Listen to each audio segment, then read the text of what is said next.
Le vrai bonheur commence à l'intérieur de l'homme, quand l'homme est en adéquation avec lui-même. Mais une simple clé a suffi pour ouvrir.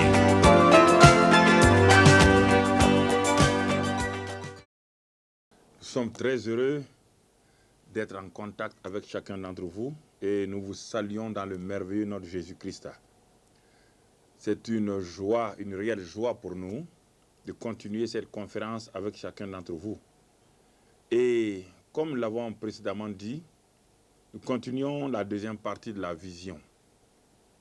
Et le proverbe 29, verset 18 nous dit dans la Bible, proverbe 29, verset 18, quand il n'y a pas de vision, le peuple est sans frein. Là où il n'y a pas de vision, alors il y a des problèmes, il y a des difficultés. C'est pourquoi l'esprit de leadership, le leadership ne peut se manifester que lorsqu'il y a une véritable vision. Et c'est pourquoi aujourd'hui, nous allons voir particulièrement les obstacles qui s'opposent à la réalisation de cette vision que Dieu a déposée en vous. Nous avons dit la dernière fois qu'il nous faut d'abord comprendre la source de la vision. Si nous ne comprenons pas la source de la vision elle-même, c'est difficile de savoir comment laisser cette vision se manifester. Et nous avons dit que Dieu est la source de la vision. Et Dieu, en créant chaque homme sur terre, a mis en cet homme-là un potentiel. Dans cette femme-là, un potentiel. Et Dieu a déposé en cela une vision. Mais beaucoup de gens meurent, grandissent et meurent sans réaliser ce qu'est leur vision. Ils n'affectent pas le monde parce qu'ils n'ont jamais découvert que j'étais un leader potentiel et qu'en eux, Dieu avait déposé donc une mine d'or spirituelle qu'on appelle la vision. Alors, lorsque nous commençons à comprendre que nous sommes des créatures de Dieu, créées à l'image de Dieu, et que Dieu, dans sa miséricorde, dans sa bonté, donc, a mis en nous une mine spirituelle qu'on appelle la vision, nous commençons donc doucement à avancer et à progresser. Et nous avons vu que lorsque nous comprenons la source de la vision et que nous nous y attelons, alors nous commençons à découvrir un certain nombre de choses qui se passent dans notre vie. Nous devons être conscients aussi, lorsque nous sommes au clair avec la source de la vision, nous devons savoir quels sont les obstacles qui s'opposent, qui peuvent s'opposer à la réalisation de cette vision. Car la réalisation de la vision n'est pas automatique. Il y a tout un processus. C'est pourquoi, bien que vous ayez une vision, si vous ne savez pas quels sont les obstacles qui s'opposent à la réalisation de cette vision, vous tombez dans la médiocrité. Et le point important auquel je vais m'arrêter pendant quelque temps, c'est que beaucoup de leaders potentiels qui nous regardent aujourd'hui, qui regardent cette émission à travers le monde actuellement, à travers les continents, beaucoup de leaders potentiels vivent dans la médiocrité. Qu'est-ce que cela veut dire? Qu'est-ce que la médiocrité ici? Vous voyez, regardez autour de vous, des gens très intelligents. Parfois vous dites, mais je ne comprends pas, cet homme-là devait réussir, il est tellement intelligent, mais quand vous le regardez, il n'a même pas une bonne mobilette. Pourtant, au service, c'est lui qui trouve des solutions. Il est tout le temps au four, au moulin, il est en train d'aider les gens, mais quand vous le regardez lui-même, il n'y a rien. Vous savez que c'est une mine d'or qui est là, mais elle est inexploitée. Et cette médiocrité, c'est l'état. La médiocrité est l'état d'un homme ou d'une femme lié aux 4 points cardinaux. Je vais vous expliquer ce que ça veut dire. Quand on dit que quelqu'un est médiocre, qu'est-ce que cela veut dire? c'est l'état spirituel, l'état moral, l'état professionnel d'un homme ou d'une femme lié aux 4 points cardinaux. Si vous regardez cet homme-là qui vit dans la médiocrité ou cette femme qui vit dans la médiocrité, quand il regarde vers le nord, il est lié à la compromission. La médiocrité, quand il regarde le nord, il est lié à la compromission. Quand il se tourne vers le sud, il regarde, sa vie est caractérisée par l'indécision. Et quand il se tourne vers l'est, pour regarder, sa vie en ce moment est simplement liée au passé. Toujours les pensées du passé, le passé, le passé. Oui, avant j'étais comme ça, mais... Et quand il se tourne vers l'ouest maintenant pour avancer, qu'est-ce qu'il découvre? Qu'il lui manque de vision. Alors c'est un homme qui tourne sur lui. Devant lui, qu'est-ce qu'il y a? Il y a la compromission. Derrière lui, c'est l'indécision. À sa droite, c'est toujours le passé, les pensées sur le passé. À sa gauche, qu'est-ce qu'il découvre? Qu'il n'y a point de vision pour lui. Alors c'est un homme qui tourne sur lui. Dans la Bible, on les appelle les gens de Gilgal. Ce sont des Gilgaliens qui ne progressent pas, qui n'avancent pas. 2 ans, vous les trouvez au même point de départ. Pourquoi? Parce que leur vie est caractérisée par la compromission. Ils ont un potentiel en eux, mais ils ne savent que faire. Tout le temps, c'est des compromis. Ils font des compromis à gauche, compromis à droite, et en plus de cela, ils sont dans l'indécision. Tout le temps, ils remettent à demain. Ce qu'on appelle la proscranisation, c'est de remettre, c'est l'art de remettre à demain ce qu'on peut faire aujourd'hui. On le remet tout le temps à demain. Vous voyez, il y a des gens comme ça autour de vous. Ils sont intelligents, ils ont un potentiel, vous le savez, mais ils vivent dans l'indécision, dans la compromission. Et quand ils parlent d'eux-mêmes, c'est toujours au passé. Ah oui, il y a 15 ans, on faisait ça. Toujours au passé. Et quand ils veulent s'arrêter pour regarder le futur, ils voient, ils sont aveugles. Il n'y a pas de vision. Alors, comment voulez-vous que cet homme ou cette femme avance? Il y en a plein autour de nous, des diplômés et des non-diplômés, des gens de tout genre, des blancs et des noirs. Tous les continents où on voyage, on les trouve partout, même à des postes importants. Oui, ils ont des diplômes, ce sont des grands techniciens, mais regardez leur vie. Il n'y a aucun coefficient de corrélation, comme disent les statisticiens, entre leur degré intellectuel, leur diplôme et leur vie qu'ils mènent. Regardez autour de vous, plein de diplômés d'intellectuels vivent dans une médiocrité notoire. Ils n'ont rien. Ils n'ont pas de maison. Ils n'ont même pas un moyen de locomotion. Tout le temps en train d'emprunter. Tout le temps en train de vivre dans la compromission, dans l'indécision, dans la médiocrité à tous les niveaux. Ils n'ont pas de futur. Ils sont aveugles. Il n'y a pas de vision pour eux. Quand ils se tournent de chaque côté, c'est un mur. Alors, bien-aimés frères et sœurs, il est donc important que nous comprenions ce que Dieu fait. Dieu est bon, Dieu est merveilleux. Il ne veut pas que vous soyez dans la médiocrité. Son désir est que vous soyez dans l'excellence, que vous vivez dans l'excellence. C'est pourquoi un tel homme qui vit dans la médiocrité ne peut pas progresser. Il est une mine d'or non exploitée.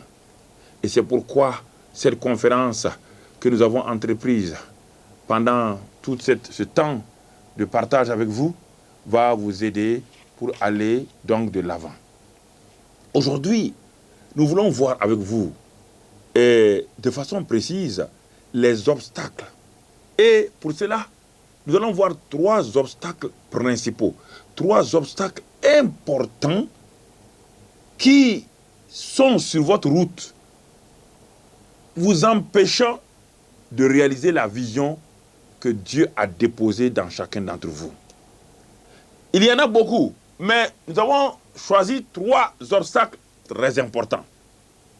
Et si vous écoutez attentivement ces obstacles-là, si vous arrivez à les définir dans votre vie, si vous arrivez à les enlever de votre vie, vous allez voir que la vision qui est en vous va commencer à suivre les rails. Car la vision est comme un train sur des rails. Et s'il y a des obstacles, quand le train déraille, c'est fini. Vous ne pouvez plus atteindre donc votre but et votre vision. Pour cela, les 3 obstacles principaux sont les suivants. Le premier obstacle, nous appelons ça la non-compréhension de la vision, le manque de compréhension même de la vision. Et le deuxième obstacle, c'est simplement la non-reconnaissance du coût de la vision. Ne pas savoir que chaque vision a un prix, coûte a un coût. Et enfin, le troisième obstacle qui s'oppose à la réalisation de votre vision, c'est simplement l'ignorance des principes même de la vision. Si vous ignorez les principes d'application, de réalisation de la vision, alors votre vision n'aboutira jamais, ne se réalisera jamais. Et c'est pourquoi nous allons prendre le premier obstacle que nous allons voir dans la mesure du possible pour que vous puissiez comprendre. Aujourd'hui, vous qui êtes là, vous qui suivez cette émission, c'est le premier obstacle, c'est le manque de compréhension de la vision. Le manque de compréhension de la vision. Qu'est-ce que cela veut dire? Essayez de poursuivre, frères et sœurs, la vision sans avoir identifié au préalable l'objectif de succès est une des grandes causes d'échec. Je répète encore. Si vous voulez poursuivre la vision que vous avez découverte, vous avez une vision en vous, vous voulez la poursuivre, mais sans avoir identifié au préalable l'objectif de succès de cette vision-là, alors cela va vous amener à un échec. Qu'est-ce que cela veut dire exactement?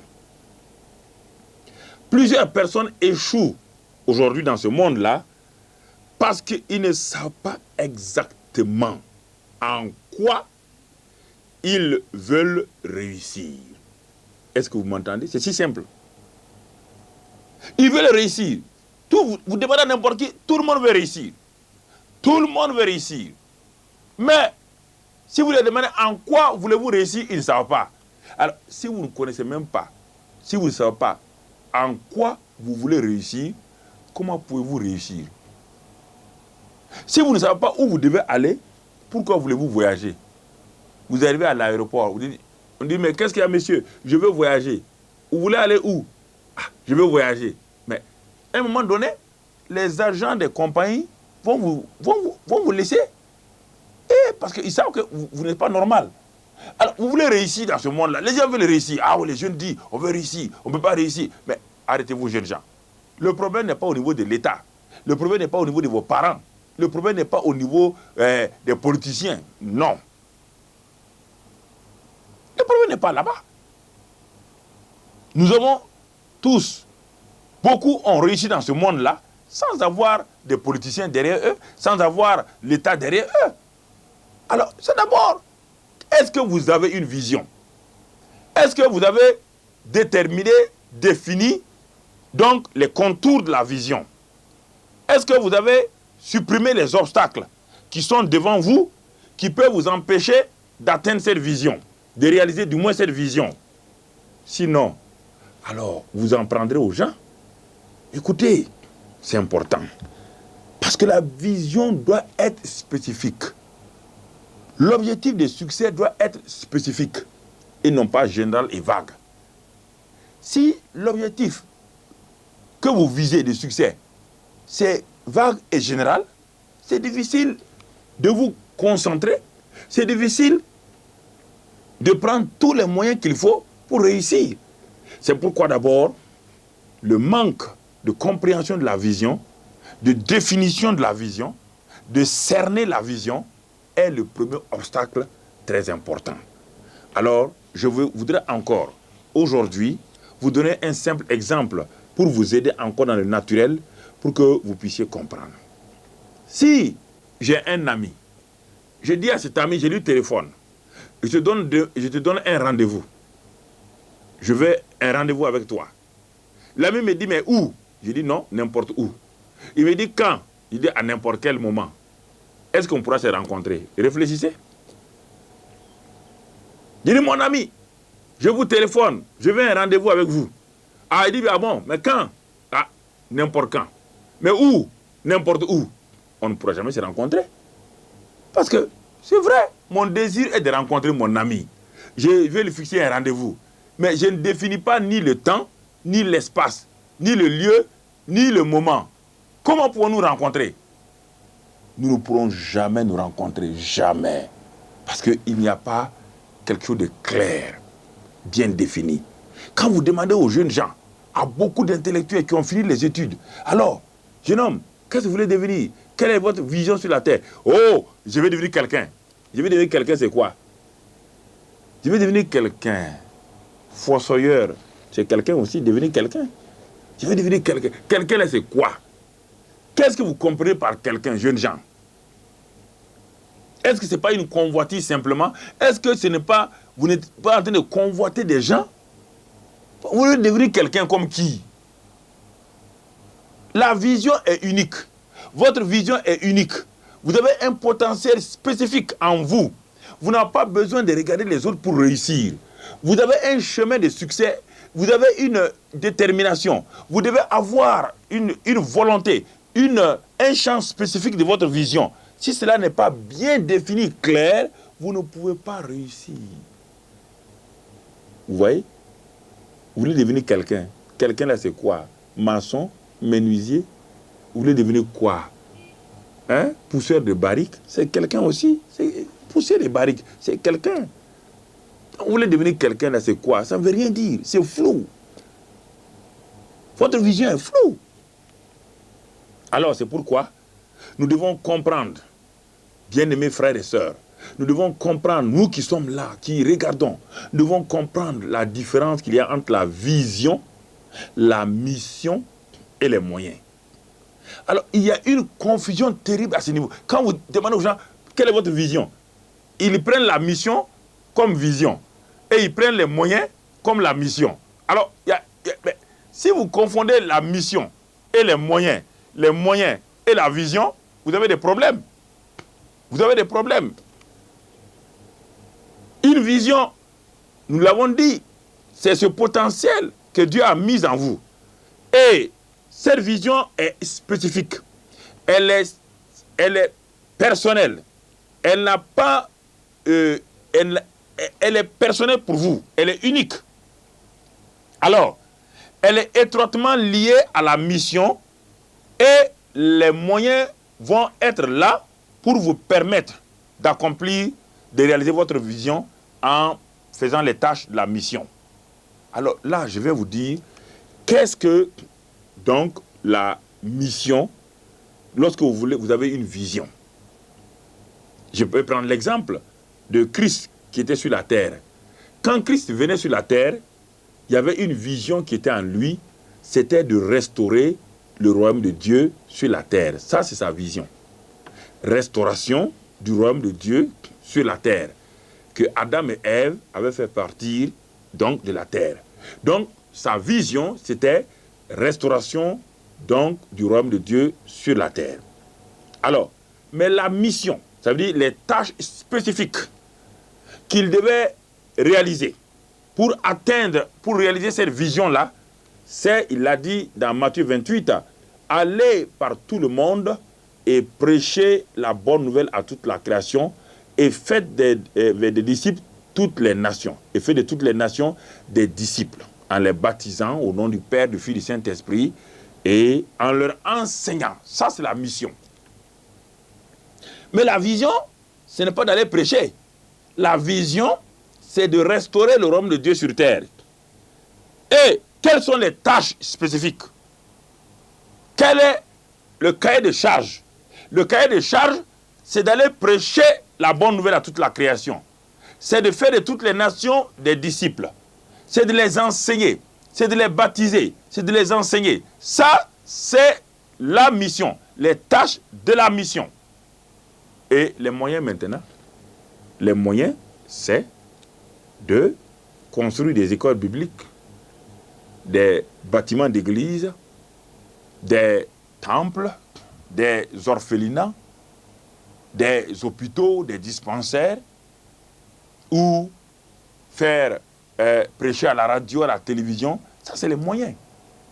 Alors, quand on dit aux gens, les gens disent, je veux un ministère. Quelle est la vision de votre ministère? Ah, c'est pour multiplier les églises. Ça, c'est pas la vision. Et ça, c'est les moyens simplement. Quand votre vision n'est pas claire, c'est pourquoi beaucoup de gens vous disent, ah, Dieu m'a appelé pour faire un orphelinat. L'orphelinat n'est qu'un simple moyen. Ce n'est pas une vision. Quand vous aurez fini l'orphelinat, vous aurez atteint quel but? Quelle est la vision que vous avez réalisée? Oui, faire un orphelinat, ce n'est pas une vision, ce n'est même pas une mission. C'est simplement un moyen. Alors, quand vous l'aurez fini, mais on va vous demander, mais vous avez fait l'orphelinat, qu'est-ce que vous visez? Ah oui, j'ai fait un orphelinat, j'ai 20 orphelins, mais ça, c'est... Vous voulez faire quoi?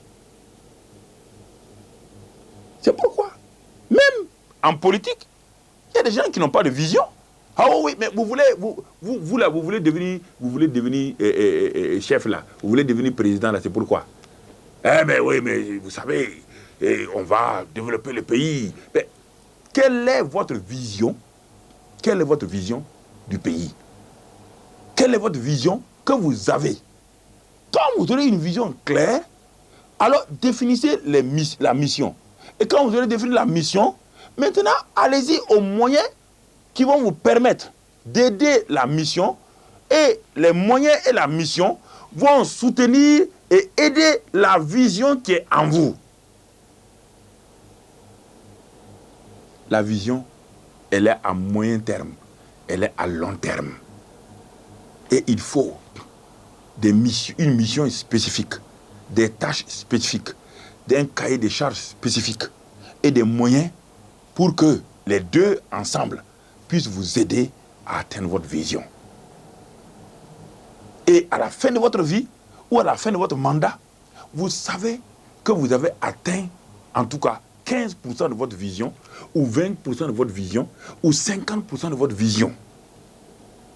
Mais les gens disent non, on va faire ça. Mais vous voulez ouvrir une église, pourquoi? Ah non, mais on veut prêcher. Mais la prédication n'est pas la vision. Et c'est pourquoi des hommes d'affaires apparaissent comme des étoiles filantes, des hommes de Dieu apparaissent comme des étoiles filantes et disparaissent comme une étoile filante. Une étoile filante sort, elle disparaît. Parce qu'elle n'a pas de but. Elle n'a pas de vision. Elle éclaire les gens en un clin d'œil, mais elle fait peur à tout le monde. C'est pourquoi vous voyez apparaître des gens qu'on appelle des idoles, des vedettes, et puis elles disparaissent. Parce qu'elles n'ont pas un impact durable sur les gens. C'est pourquoi, bien-aimés frères et sœurs, construire une grande maison, avoir plusieurs voitures et une bonne famille, ce n'est pas une vision. Non, ce n'est pas une vision. Tout le monde a ça. Il y a plein de gens qui ont ça et qui sont vides, qui ne savent pas quoi faire. Ils ont 5 voitures, 7 voitures, ils ont 2, 6, 8 villas, ils ont une bonne famille, ils ont des enfants, ils ont une bonne femme. Mais regardez-les, il n'y a aucune joie, aucune paix en eux. Parce qu'ils ont simplement les moyens. Mais quelle est leur mission? Ils ne savent même pas.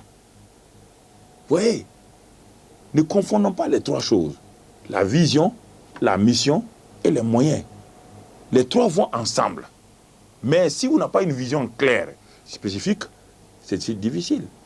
Christ avait une vision claire, établir le royaume de Dieu.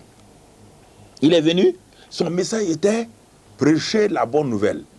Il dit le royaume de Dieu est proche. Le royaume de Dieu est proche, il est là, il va paraître. Il est au milieu de vous. Il va se manifester en vous. Et pour cela, il avait une mission bien claire. C'est de prêcher, de guérir, de sauver les gens, de délivrer. Et il avait les moyens pour cela. Alors, quand il a fini, en tout cas cette partie de sa vision sur terre, il a dit au Père, j'ai achevé l'œuvre que tu m'as donnée d'établir le royaume. Voici la vision est accomplie. La mission, je la laisse aux autres pour poursuivre. C'est pourquoi il a laissé Matthieu 28 et Marc 16, 15, 16, 17. Et il a donné les moyens pour que cette mission, ces tâches quotidiennes qui nous sont assignées, nous puissions les réaliser à l'aide de ces moyens pour atteindre la vision et accomplir la vision que Dieu nous a laissée. Bien-aimés frères et sœurs, et vous qui êtes devant cet écran-là, nous voulons que vous compreniez cela. Donc le premier obstacle c'est le manque de compréhension de la vision. Si la vision n'est pas claire, si la vision n'est pas bien définie, si elle n'est pas discernée, si elle n'a pas de limites bien précises, c'est flou, c'est général. Et là, c'est difficile qu'il y ait des moyens adéquats pour réaliser. Car sans vision, on ne sait pas qu'est-ce qu'il vous faut, qu'on doit vous donner. Je vais voyager, c'est pour faire quoi? Qu'est-ce qu'on doit vous donner? Vous voulez voyager. Vous avez déjà vos 2 pieds, allez-y. Mais si pour voyager, aller à 1000 km, vos pieds ne pourront pas aller là-bas. Donc il faut nous dire, vous voulez voyager et vous voulez aller où? Je vais aller à Lomé. Ah, Lomé est à 900 km de Ouagadougou. Ah, mais vous voulez aller dans quel temps? Je vais atteindre Lomé, donc au plus tard, dans 2 jours. Ah, en ce moment, le moyen adéquat, ce serait la voiture. Parce que si c'est 2 jours, si vous avez dit, je dois atteindre Lomé dans 3 heures, le moyen on va mettre à votre disposition, c'est un avion. Mais si c'est pour 2 jours, ça veut dire que c'est une voiture qui peut accomplir cela en 2 jours. Et qu'est-ce que vous voulez aller faire à Lomé? Je m'en vais pour telle chose. Alors, les moyens adéquats vous seront donnés pour que votre mission soit accomplie. Et c'est pourquoi? Parce que nous avons pour vision d'installer à Lomé tel entrepôt pour nous permettre de faire grandir notre entreprise. Alors, en ce moment, la vision est claire, la mission et les tâches sont définies et les moyens sont donnés. Et au bout de 2 ans, la vision que vous avez est accomplie. Et il y aura un impact favorable de cette vision-là sur tout ce qui est là, des effets induits, clairs et nets. Alors, c'est cela, ça c'est important que nous puissions comprendre, que nous puissions saisir. Mais il y a beaucoup de gens, vous qui nous regardez, c'est vrai, vous pouvez dire que vous êtes à l'aise, vous avez de l'argent, vous avez un bon salaire. Mais regardez, mais quel est l'impact que vous avez sur votre environnement, sur votre entourage? Oui, votre famille est bien. Vous n'êtes pas né seulement pour avoir une famille. Votre famille est là pour vous aider à accomplir votre vision. Mais si vous simplement c'est pour avoir une famille, ah mais en ce moment-là, mais ça ne va pas. Quel est l'effet, l'impact que vous avez sur la société avec votre famille réunie? Ça c'est important. Alors, le deuxième obstacle. Le deuxième obstacle qui nous empêche de réaliser la vision que Dieu a déposée en nous, c'est, nous l'avons dit, c'est de ne pas être prêt à payer le coût, le prix de la vision. Mais avant cela, avant de prendre ce deuxième point, je vais terminer avec le premier point. Quand vous découvrez votre vision, la vision que Dieu vous a assignée, je vous dis clairement, vous n'avez pas besoin d'être jaloux de quelqu'un. La jalousie est dans le cœur des gens parce qu'ils n'ont pas de vision. Ah oui. Moi, voici quelqu'un s'assoit, il dit, je vais faire des poulets rôtis. Et j'ai importé une machine qui fait cuire ces poulets-là en 5-10 minutes. Dès qu'il a acheté cette machine-là, dans 3 mois, vous allez voir dans toute la ville des machines de tout genre pour rôtir le poulet. Parce que les gens n'ont pas de vision, ils n'ont rien. Ils ne sont que des copistes. Il y a tellement de copistes, de copieurs dans le monde. C'est-à-dire des gens qui sont assis, qui regardent à gauche, à droite ce que les autres font. Ils veulent se reproduire. Mais ils se reproduisent mal. Mais lorsqu'un homme découvre la vision que Dieu a implantée dans son cœur, parce que la vision est une affaire de cœur. La vue, c'est une fonction purement naturelle. La vision est une fonction du cœur. Quand il y a cette vision-là, d'abord, vous n'êtes pas jaloux des autres. Ça, c'est un. Parce que vous savez que vous êtes spécifique. Vous savez que vous avez une fonction spécifique. Vous savez que vous allez affecter le monde de façon spécifique. Quand même les gens vous jalousent, ça ne vous dit rien. Vous savez où vous allez. Les autres ne comprennent pas, ils vous jugent, ils vous insultent. Mais vous n'avez pas de problème. Quand vous découvrez votre vision, alors vous devez avoir une ferme volonté. Et la vision qui est qui est découverte va vous communiquer une ferme volonté. Quand un homme sait qu'il a une volonté, une vision, il aura une ferme volonté. Et la ferme volonté va le soutenir pas à pas dans les temps difficiles, dans les temps d'attaque. Cette ferme volonté va le soutenir pour qu'il marche contre tout, vent et marée, contre gré et vent. Il va marcher. Pourquoi? Parce que il sait la vision qui est en lui. Il connaît la vision et il sait où il va. Non seulement il a une ferme volonté, mais cet homme ou cette femme, alors, quitte la voie de l'indécision. Il n'est plus indécis. Je suis indécis parce que je ne sais pas quelle vision j'ai. Alors, je vais faire ça. Demain, je change, je vais faire ça.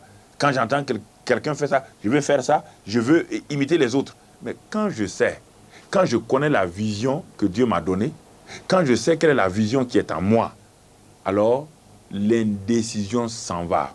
La compromission s'en va. Il y a une ferme volonté qui est en moi et qui va me faire marcher coûte que coûte. Quand Jésus savait, quand à Gethsémani il a prié, il a dit non pas ma volonté, mais ta volonté. À Gethsémani, il était à un tournant important où Jésus était confronté entre de réaliser la volonté du Père et sa propre volonté. Il était à quelques mètres de la croix. Il était à quelques mètres de Golgotha. Et dans quelques heures, il devait accomplir la mission pour laquelle il est venu sur terre, alors pour que l'homme soit réconcilié avec Dieu, et il était dans un temps de trouble.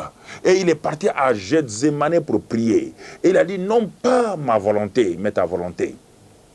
Et au bout de cette troisième prière, quand il a dit, Père, qu'il soit fait selon ta volonté, il a dit que Jésus était déterminé. Et il a tourné sa face vers Jérusalem avec une ferme volonté, avec une décision ferme pour aller à la croix.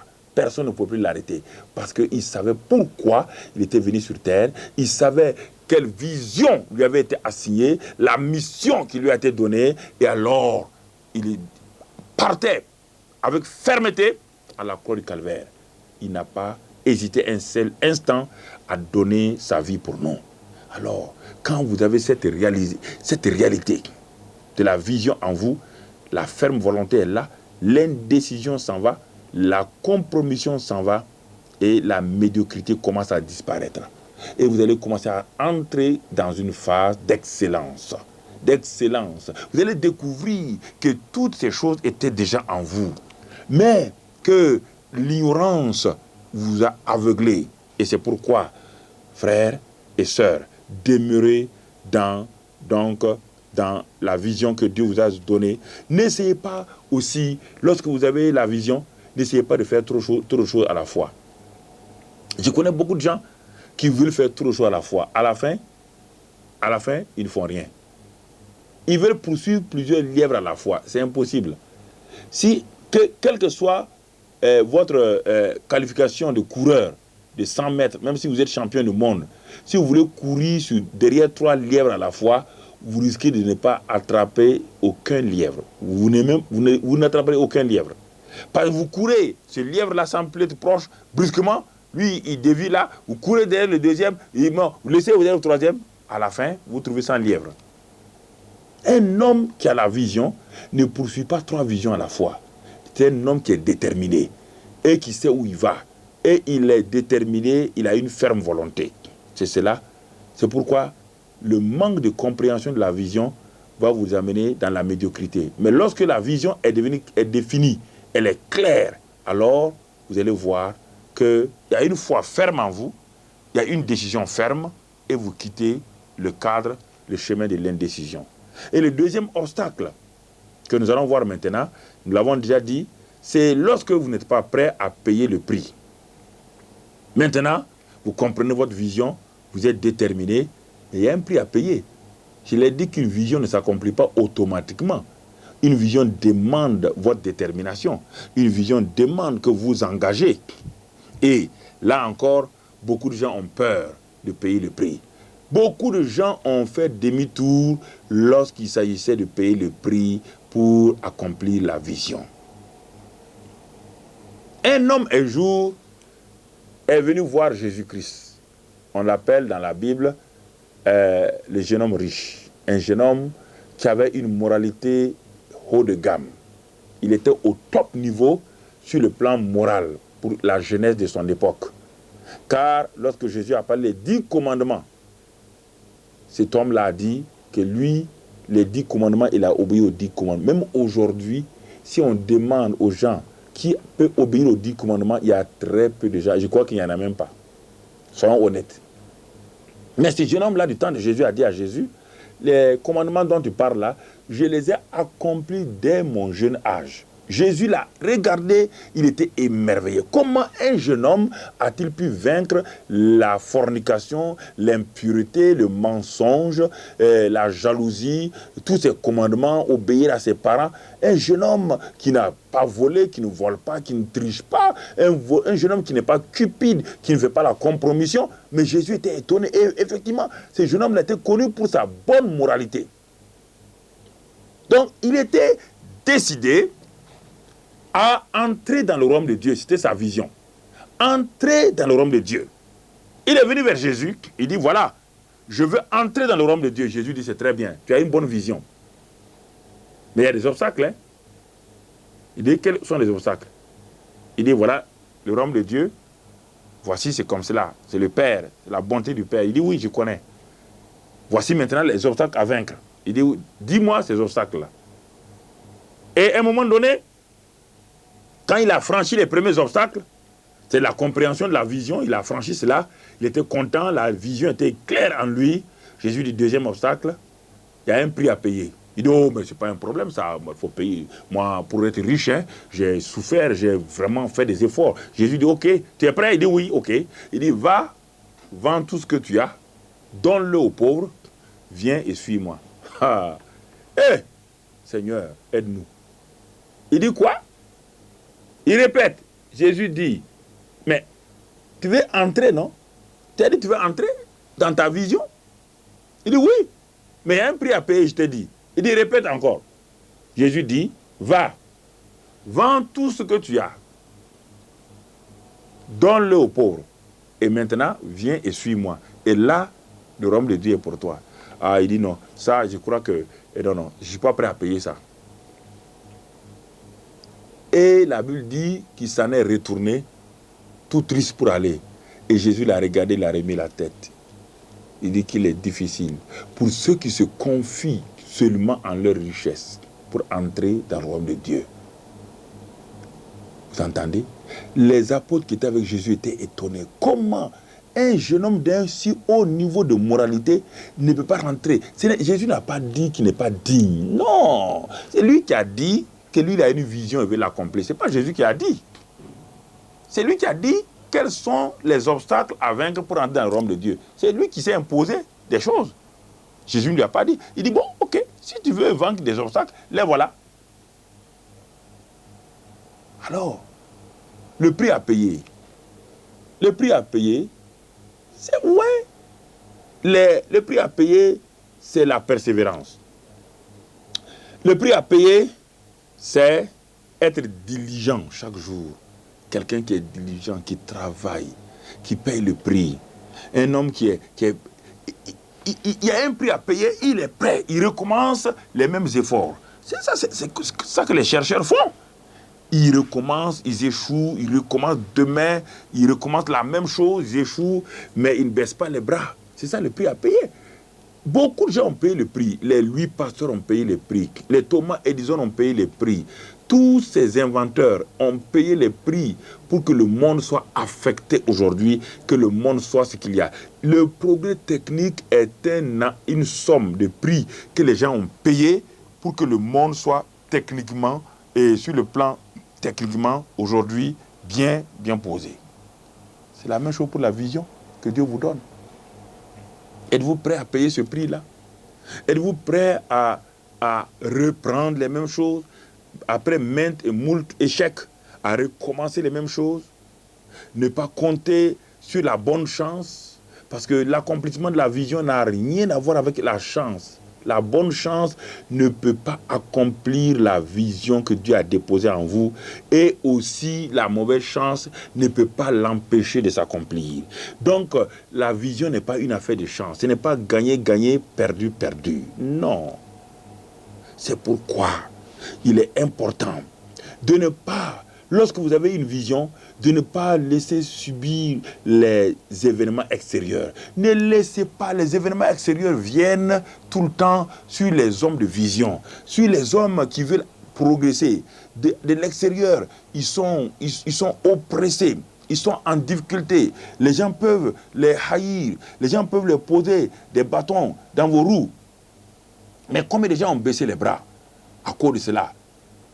Ne baissez jamais les bras. Parce que la vision, si elle est réalisée, même ceux qui étaient contre vous vont venir vous féliciter. N'oubliez pas cela. La persévérance et la foi vont vous faire sortir de la médiocrité des gens médiocres et vont vous placer en haut, au top niveau. Mais beaucoup de gens ne veulent pas payer. Beaucoup de gens veulent devenir des gens ordinaires. Ils ne veulent pas payer le prix pour monter. Ils veulent être simplement, oh, vous savez, c'est pas la peine que je paye, moi, c'est bon. On dit, mais mon frère, toi, tu as un potentiel en toi. Oh, oui, je le sais. Mais, vous savez, le monde est méchant. Comment je vais faire? Mais il faut être persévérant. Il y a un prix à payer. Et c'est normal. Un prix à payer. Ceux qui ont affecté le monde ont payé le prix. Parfois, le prix du sommeil, ils ne dormaient pas assez. Parfois, le prix de leur corps physique. Mais ils ont payé le prix. Et aujourd'hui, nous bénéficions de ce qu'ils ont trouvé. Mais allez-y leur demander, eux, quand ils souffraient. Alors, allez-y leur demander. Mais aujourd'hui, ils ont affecté le monde. Vous voulez être un homme ordinaire ou vous voulez être un homme qui sort de l'ordinaire, alors sachez qu'il y a un prix à payer. Ce n'est pas en vous, en critiquant le gouvernement, en critiquant vos patrons, en critiquant. Non, le problème n'est pas dans la critique. La critique est très facile. Tout le monde critique. Jusqu'au jour où on arrive, nous aussi, on devient responsable et on se rend compte que ceux qui ont critiqué étaient meilleurs même par rapport à nous. Et on se rend compte, comme les spectateurs qui sont assis sur les gradins d'un stade. Il n'avait qu'à tourner comme ça, et puis il frappait comme ça seulement, et puis il y avait le but. Il n'y avait qu'à faire, il n'y avait qu'à tourner comme ça, il n'y avait qu'à amortir, et là, brosser, et puis, mais c'était au filet, moi je connais ça. Mais toi tu es spectateur, descends sur le terrain. C'est facile, les spectateurs ont le beau rôle. La langue est... Non, celui qui est sur le terrain, il a la balle, il a la balle au pied. Mais l'angle est fermé, le goal a déjà fermé l'angle. L'angle que toi tu vois sur le gradin là, c'est un angle déjà fermé. Et puis il est en mauvaise position, il n'est pas gaucher. L'angle qui est ouvert, il n'y a que la gauche, le pied gauche qui peut frapper pour que le ballon rentre. Mais il est droitier, il n'est pas gaucher. Et toi tu dis, il n'y avait qu'à faire, Viens, descends et fais seulement. Viens prendre son maillot et mets le but, on va voir. Il y avait qu'à faire. Ça, on est habitué à ça, surtout en Afrique. Il y avait, mon cher, et le gouvernement n'a qu'à faire ça, puis ça va aller. On a dit qu'il y a l'or. On peut enlever l'or là, partager et donner à chacun 10 000 francs. Et c'est fini. Ah bon? Qui t'a dit ça? C'est comme ça qu'on peut faire. C'est un calcul élémentaire. C'est une division. Non. Il y a tout un processus. À ton propre niveau, individuellement, tu n'arrives pas à accomplir ta vision. Et comment on peut accomplir une vision collective quand la vision individuelle déjà est difficile à accomplir? Je vous pose la question. C'est pourquoi, bien-aimés, en suivant la vision, parce que nous nous approchons de plus en plus, au fur et à mesure, nous approchons de comment la vision va se réaliser. Nous sommes en train de balayer la route. Nous sommes en train de planer, d'enlever les obstacles. Nous sommes en train de voir comment, vous et moi, comment nous pouvons avancer. C'est pourquoi je vous demanderai encore de suivre pendant quelque temps pour que nous puissions progresser avec vous. Parce que lorsque nous progressons avec vous, vous allez réaliser, quand on va rassembler toute la conférence, vous allez voir comme un puzzle, les différents éléments en les mettant ensemble, les différentes sessions en les mettant ensemble, vous aurez devant vous une conférence complète et vous saurez ce qu'il faut faire de façon pratique. Vous saurez qu'est-ce qu'il faut faire. C'est pourquoi, bien-aimés frères et sœurs, et vous qui regardez ces émissions, nous allons voir maintenant le troisième obstacle. Si vous avez franchi le premier obstacle, qui est le manque de compréhension de la vision, et le deuxième obstacle, qui est de ne pas être prêt à payer le prix. Si vous êtes prêt à payer le prix, si vous dites je suis prêt à payer le prix, il y a un troisième obstacle que vous allez rencontrer. Et cet obstacle-là, sur le panneau, il est écrit « Ignorer les principes d'accomplissement de la vision ». Si vous ignorez, si vous êtes dans l'ignorance de savoir comment les principes d'application de la vision peuvent se faire, alors, bien que vous ayez compris la vision de façon spécifique, elle est déterminée, bien que vous soyez prêt à payer le prix, si les principes, vous ne les contrôlez pas, alors ça ne marchera pas.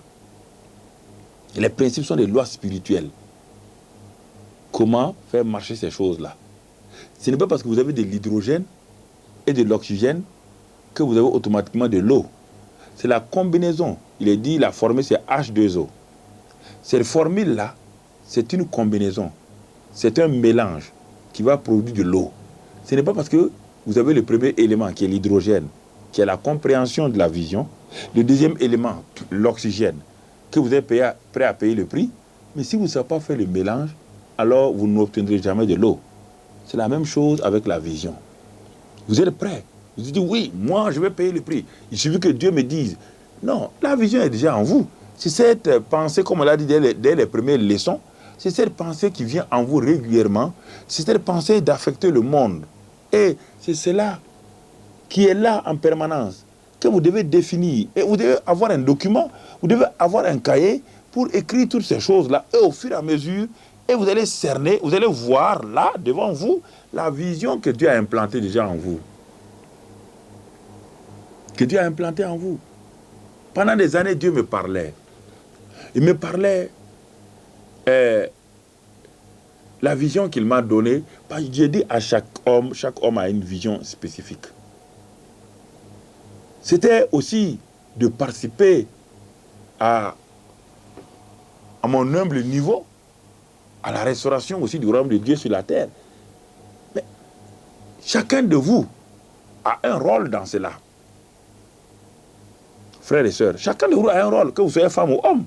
La restauration du royaume de Dieu sur la terre est entre les mains de chacun d'entre vous. Chacun doit jouer sa partition, sa part.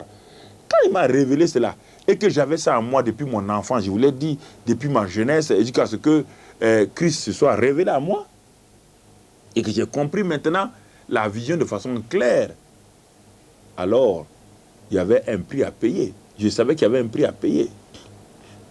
Et ce prix à payer, j'ai commencé à avoir peur. Mais qu'est-ce que les gens vont me comprendre? Qu'est-ce qu'ils vont dire? Est-ce qu'ils vont avoir confiance en moi? Pendant des années, j'ai lutté avec cela. Je savais ce que Dieu m'avait donné. Mais la peur des gens, le qu'en dira-t-on, le on a dit, tout cela, je me suis laissé influencer par les gens. Jusqu'à ce que les années 87, mon cœur a commencé à être saisi d'une sécheresse, d'une insatisfaction. En 88-89, j'ai commencé à réaliser que si je n'obéissais pas à la vision, je risquais d'être un homme mort. Mort, ça veut dire quoi? Pas physiquement, mort spirituellement, inutile. Un homme qui n'affectera jamais, donc, ni sa vie, ni les autres. C'est là que je me suis décidé à payer le prix. À demander à ce qu'on me décharge de toutes mes fonctions, non seulement à la fonction publique et partout, mais les gens ont pensé que j'étais fou. On dit, mais peut-être il fuit, peut-être il a fait quelque chose, il fuit. Non, parce que c'est ça le prix à payer. Il fallait d'abord affronter les responsables, les autorités, leur dire que je dois obéir à la vision. Mais quelle vision? Quelle vision vous avez? Mais oui, c'est de participer à la restauration du royaume de Dieu sur la terre. Ah oui, ah bon? Vous êtes un illuminé, vous? Mais oui, c'est ça aussi. Si vous voulez accomplir la vision, vous devez accepter que votre réputation soit à l'eau, votre réputation soit noircie. Vous devez accepter de payer le prix de l'opprobre sur vous, des mensonges sur vous, des moqueries. Et beaucoup de gens ne veulent pas payer ces prix-là. Je savais que ça allait venir, mais j'ai accepté. Mais quelle garantie vous avez? Ah, j'ai pas de garantie, moi je m'en vais. Ah bon? Comme ça? Vous ne prenez pas de disponibilité? Non, non. Ah non, non, il doit avoir quelque chose. Il y a anguille sous roche. S'il ne prend pas de disponibilité, c'est qu'il y a de l'argent qu'il a pris quelque part. Peut-être qu'il a dû prendre l'argent quelque part. Il faut le surveiller. Il faut le surveiller pour voir s'il n'a pas volé. C'est normal, c'est normal. Parce qu'on ne peut pas croire. On ne peut pas croire que quelqu'un a une vision et qu'il se lève comme ça. Ce qu'il faisait là, il était bien. Il avait presque tout et il dit ça va accomplir une vision. Personne ne va croire. On dit anguille sous roche. Non, non, non. Et il faut veiller, il faut le surveiller. Et ce type-là, c'est un malfrat, un mafiosi. Un mafiosi. C'est normal. Je comprends la lutte que vous avez. Mais j'ai fait ce pas. Et Dieu m'a dit maintenant, tu es arrivé à un autre pas, un autre obstacle qu'il faut vaincre. Est-ce que tu connais comment? Tu connais les principes? Il dit, ah non, je ne connais pas les principes d'accomplissement de la vision. Il dit, ah ok, si tu ne les connais pas, donc il faudra que je t'enseigne à ce niveau. Alors, la vision ne s'accomplit pas par hasard. La vision n'est pas une loterie qu'il faut jouer. Gagner, gagner, perdu, perdu. Non. Non. La vision, elle s'accomplit selon des principes. Et pour mieux comprendre tout ce que... Parce que nous allons entrer dans une phase pratique maintenant, notre conférence. Et c'est cette partie importante, les principes d'accomplissement de la vision que nous verrons dans la prochaine session. Nous allons voir qu'il y a 12 principes très importants pour accomplir votre vision personnelle. Et je crois que vous serez fidèles à votre émission pour que vous puissiez suivre avec nous ces 12 principes-là. À la prochaine session, Dieu voulant, par la grâce de Dieu, nous allons les définir. Donc, commencez à réaliser d'abord toutes les notes que vous avez prises depuis le commencement de cette conférence sur l'esprit de leadership et vous allez voir point par point que vous êtes en train de progresser. Et le point important où nous sommes arrivés, c'est la prochaine session, les 12 principes. On ne sait pas si on va pouvoir terminer les 12 principes dans une seule session, mais ces 12 principes-là, si vous arrivez à les recevoir, à comprendre comment ces principes fonctionnent, alors la vision qui est en vous sera, dans les mois à venir, dans les jours à venir, cette vision sera tellement claire qu'il n'y aura plus de confusion en vous. Et Dieu vous aidera à l'accomplissement de ces visions qu'on verra de façon pratique. Et nous croyons que le Seigneur Jésus-Christ, dans sa miséricorde, dans sa bonté, vous aidera pour cela. C'est pourquoi nous vous encourageons à continuer à suivre cette émission et nous prions pour que la grâce de Dieu, la grâce surabondante de Dieu vous visite, que vous puissiez comprendre que Christ est venu sur la terre uniquement pour vous communiquer une vision, pour vous faire passer de la médiocrité à l'excellence, pour vous faire passer de la queue à la tête, pour vous faire passer d'en bas en haut, si à la rigueur vous acceptez de suivre ces enseignements-là. Voici aujourd'hui où nous allons nous arrêter. Que la grâce de Dieu surabonde avec chacun d'entre vous par l'œuvre achevée de Christ. Entrez dans la vision, car Dieu a ce plan merveilleux pour vous. Il ne veut pas que vous soyez dans l'échec, dans la confusion et dans le trouble. et que la grâce de Dieu vous visite jusqu'à la prochaine session.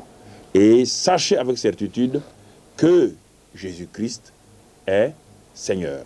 Nous vous aimons. Que Dieu vous bénisse. Amen.